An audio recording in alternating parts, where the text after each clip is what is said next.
श्री भागवत सुधा सागर शुक सागर भगवान वेद व्यास में श्रीमद् भागवत 12 स्कंदों की सरल हिंदी व्याख्या श्लोकांक सहित गीता प्रेस गोरखपुर।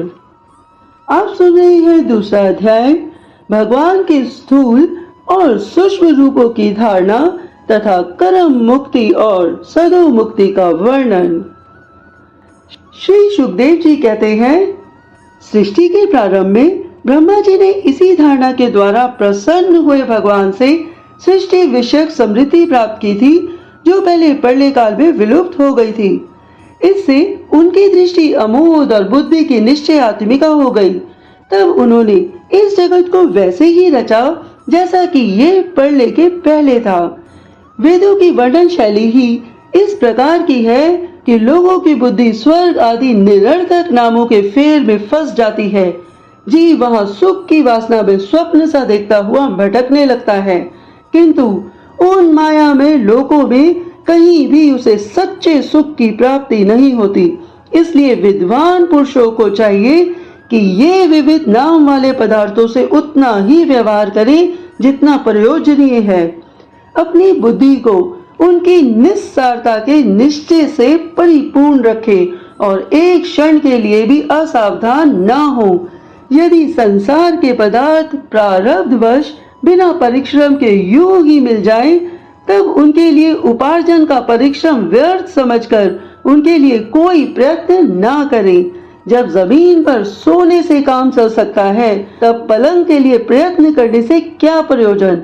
जब भुजाएं अपने को भगवान की कृपा से स्वयं ही मिली हुई हैं, तब तकियों की क्या आवश्यकता। जब अंजलि से काम चल सकता है, तब बहुत से बर्तन क्यों बटोरे। वृक्ष की छाल पहनकर या वस्त्रहीन रहकर भी यदि जीवन धारण किया जा सकता है, तो वस्त्रों की क्या आवश्यकता। पहनने को क्या रास्तों में चीथड़े नहीं हैं। भूख लगने पर दूसरों के लिए ही शरीर धारण करने वाले वृक्ष क्या फल फूल की भिक्षा नहीं देते। जल चाहने वालों के लिए नदियां क्या बिल्कुल सूख गई हैं। रहने के लिए क्या पहाड़ों की गुफाएं बंद कर दी गई हैं। अरे भाई, सब ना सही, क्या भगवान भी अपने शरणागतों की रक्षा नहीं करते।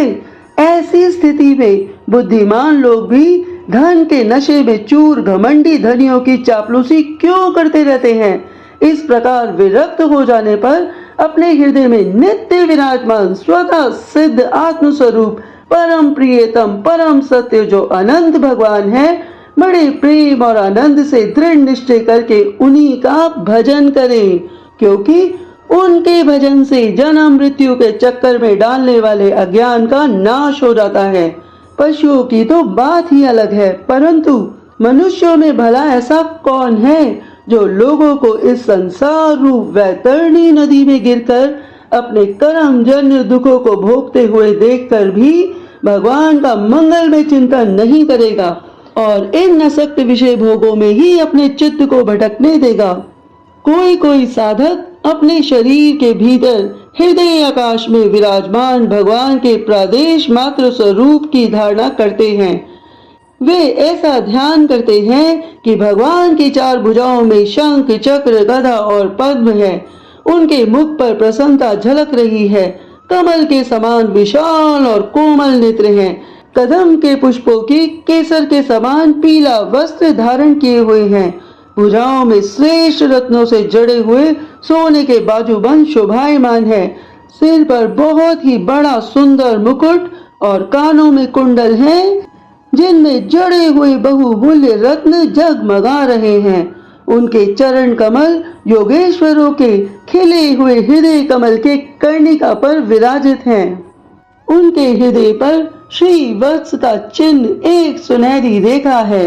गले में कौस्तुभ मणि लटक रही है। वक्षस्थल तवीना कुमलाने वाली वनमाला से घिरा हुआ है।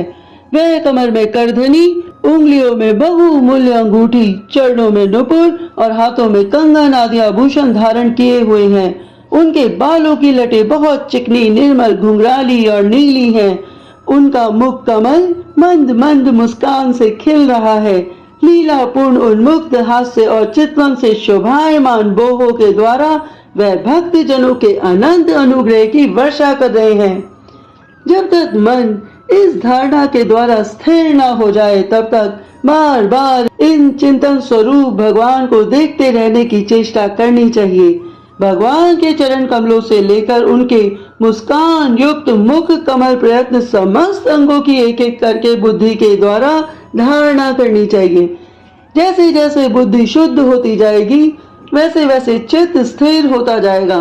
जब एक अंग का ध्यान ठीक ठीक होने लगे तब उसे छोड़कर दूसरे अंग का ध्यान करना चाहिए। ये विश्वेश्वर भगवान दृश्य नहीं दृष्टा है। सगुण निर्गुण सब कुछ इन्हीं का स्वरूप है।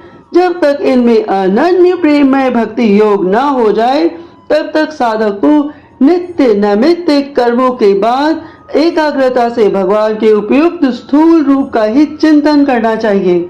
हे परीक्षित, जब योगी पुरुष इन मनुष्य लोक को छोड़ना चाहे तब देश और काल को मन को न लगाए।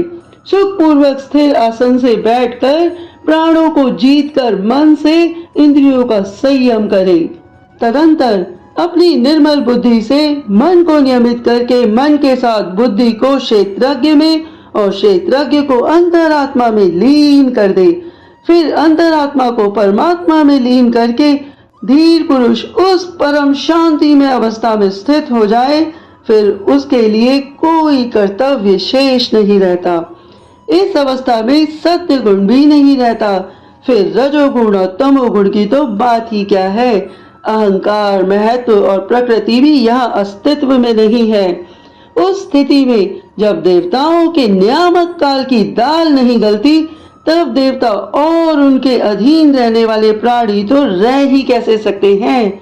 योगी लोग ये नहीं इस प्रकार परमात्मा से भिन्न पदार्थों का त्याग करना चाहते हैं और शरीर तथा उसके संबंधी पदार्थों से आत्मबुद्धि का त्याग करके हृदय के द्वारा पद पद पर भगवान के जिस परम पूज्य स्वरूप का आलिंगन करते हुए अनन्य प्रेम से परिपूर्ण रहते हैं वही भगवान विष्णु का परम पद है।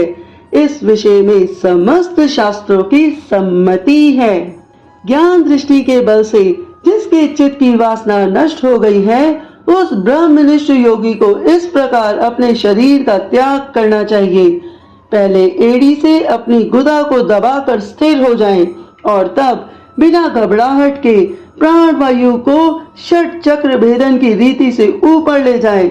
मनस्वी योगी को चाहिए कि नाभि चक्र मणिपूरक में स्थित वायु को हृदय चक्र अनाहत में, वहां से उदान वायु के द्वारा वक्ष स्थल के ऊपर विशुद्ध चक्र में, फिर उस वायु को धीरे धीरे तालु मूल विशुद्ध चक्र के अग्रभाग में चढ़ा दे।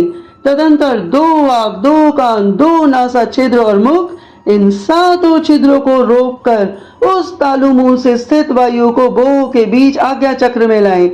यदि किसी लोक में जाने की इच्छा ना हो तो आधी घड़ी तक उस वायु को वहीं रोककर स्थिर लक्ष्य के साथ उसे सहस्रास्त्र में ले जाकर परमात्मा में स्थित हो जाएं। इसके बाद ब्रह्म रंध्र का भेदन करके शरीर इंद्रियादि को छोड़ दें। हे परीक्षित, यदि योगी की इच्छा हो तो मैं ब्रह्मलोक में जाऊं, 8 सिद्धियां प्राप्त करके आकाशचारी सिद्धों के साथ विहार करूं अथवा त्रिगुण में ब्रह्मांड के किसी भी प्रदेश में विचरण करूं, तो उसे मन और इंद्रियों के साथ ही लेकर शरीर से निकलना चाहिए। योगियों का शरीर वायु की भांति सूक्ष्म होता है। उपासना, तपस्या, योग और ज्ञान का सेवन करने वाले योगियों को त्रिलोक के बाहर और भीतर सर्वत्र स्वच्छंद रूप से विचरण करने का अधिकार होता है। केवल कर्मों के द्वारा इस प्रकार बेरोक टोक विचरना नहीं हो सकता। हे परीक्षित, योगी ज्योतिर्मय मार्ग सुषमना के द्वारा जब ब्रह्मलोक के लिए प्रस्थान करता है तब पहले वह आकाश मार्ग से अग्निलोक में जाता है। वहां उसके बचे कुचे मल भी जल जाते हैं। इसके बाद वह वहां से ऊपर भगवान श्री हरि के शिशुमार नामक ज्योतिर्मय चक्र पर पहुंचता है। भगवान विष्णु का ये शिशुमार चक्र विश्व ब्रह्मांड के भ्रमण का केंद्र है। उसका अतिक्रमण करके अत्यंत सूक्ष्म और निर्मल शरीर से वह अकेला ही महलोक में जाता है। वह लोक ब्रह्मवेत्ताओं के द्वारा भी वंदित है और उसमें कल्प पर्यंत जीवित रहने वाले देवता विहार करते रहते हैं। फिर जब प्रलय का समय आता है तब नीचे के लोगों को शेष के मुख से निकलती हुई आग के द्वारा भस्म होते देख वह ब्रह्मलोक में चला जाता है। जिस ब्रह्मलोक में बड़े बड़े सिद्धेश्वर विमानों पर निवास करते हैं, उस ब्रह्मलोक की आयु ब्रह्मा के आयु के समान ही 2 प्रहार की है।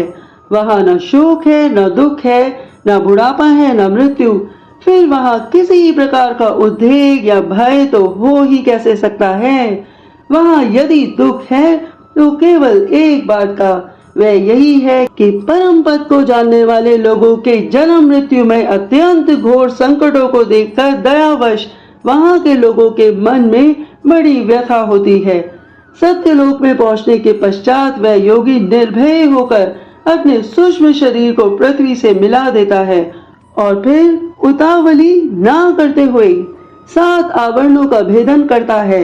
पृथ्वी रूप से जल को और जल रूप से अग्नि में आवरणों को प्राप्त होकर वह ज्योति रूप से वायु रूप आवरण में आ जाता है और वहां से समय पर ब्रह्म की अनंतता का बोध कराने वाले आकाश रूप आवरण को प्राप्त करता है। इस प्रकार स्थूल आवरण को पार करते समय उसकी इंद्रियां भी अपने सूक्ष्म अधिष्ठान में लीन होती जाती हैं। घ्राण इंद्री गंधत्र मात्रा में, रसना रसतंत्र मात्रा में, नेत्र रूप तंत्र मात्रा में, त्वचा शब्द तंत्र मात्रा में, श्रोत्र शब्द तंत्र मात्रा में और कर्मेंद्रियां अपनी अपनी क्रिया और शक्ति में मिलकर अपने अपने सूक्ष्म स्वरूपों को प्राप्त हो जाती हैं। इस प्रकार योगी पंचभूतों के स्थूल सूक्ष्म आवरणों को पार करके अहंकार में प्रवेश करता है।